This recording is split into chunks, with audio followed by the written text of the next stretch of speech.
Warning, this video contains team selection and captain choices which some viewers may find offensive. Hey guys, and welcome back to FPL TV.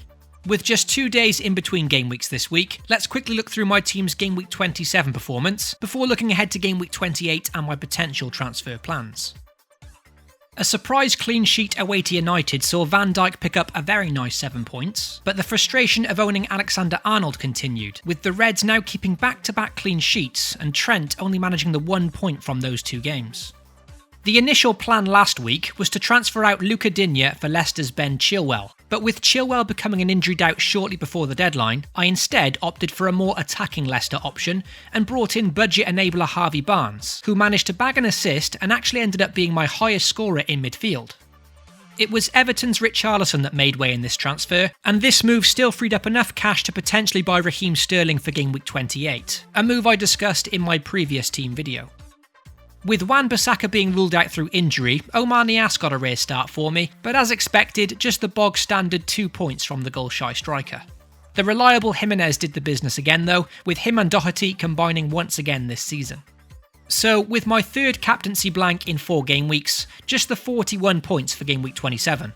On paper, it looks a woeful week, but actually, considering the big boys like Salah, Pogba and Aubameyang all blanked as well, a score of 41 actually saw a very small green arrow for my side.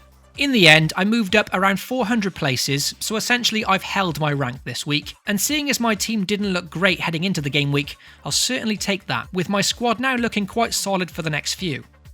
So let's move on to the midweek game week 28 now, and check out my transfer plans before Tuesday's deadline. And as always, if you enjoy the content here at FPL TV, don't forget to support the channel by dropping a like and most importantly getting subscribed.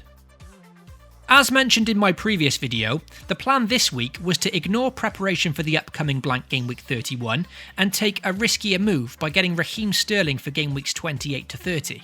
Considering this transfer would have to be at the expense of Tottenham's Son, who has a much higher ownership, it would certainly be a gamble, but I was keen for an explosive differential and Sterling certainly ticks that box. However, following the Carabao Cup final on Sunday, where Sterling played a full 120 minutes, I'm now not sure it's the right game week to take this punt, and I'm concerned he could get benched for this home fixture against West Ham. It's definitely a transfer I'm still weighing up, but perhaps holding on to Son is the more sensible option now, and he could still do damage against a potentially tired and out of sorts Chelsea.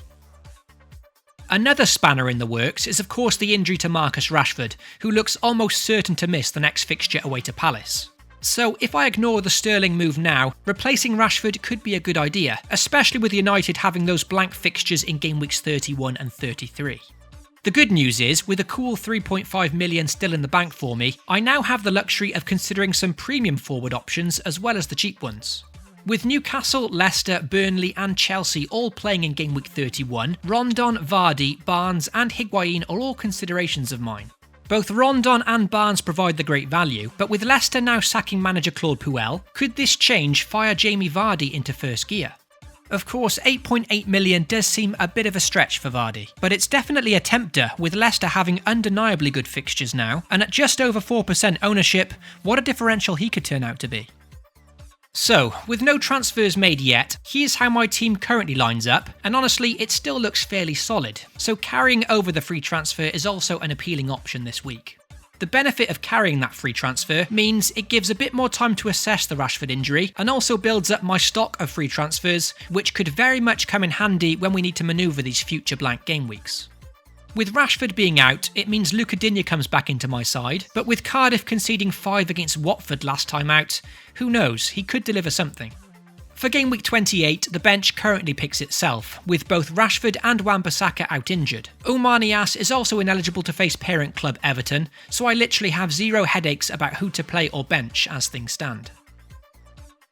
As for captaincy, I think it's obvious that a large majority of managers will be captaining Mo Salah this game week, but with him blanking in 3 of the last 4 weeks, and Watford being very impressive defensively of late, there's definitely temptation there to go against the crowd this game week and try to shoot up the rankings.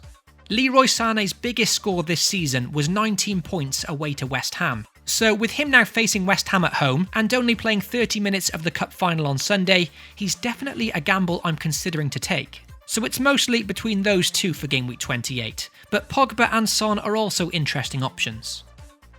So that's how my team currently lines up for Game Week 28. As always, come and find the FPL TV Twitter page, where I'll be posting any transfer updates and final team selection shortly before Tuesday evening's Game Week deadline. Good luck to all of you watching for the midweek fixtures, FPL responsibly, and I'll catch you all very soon.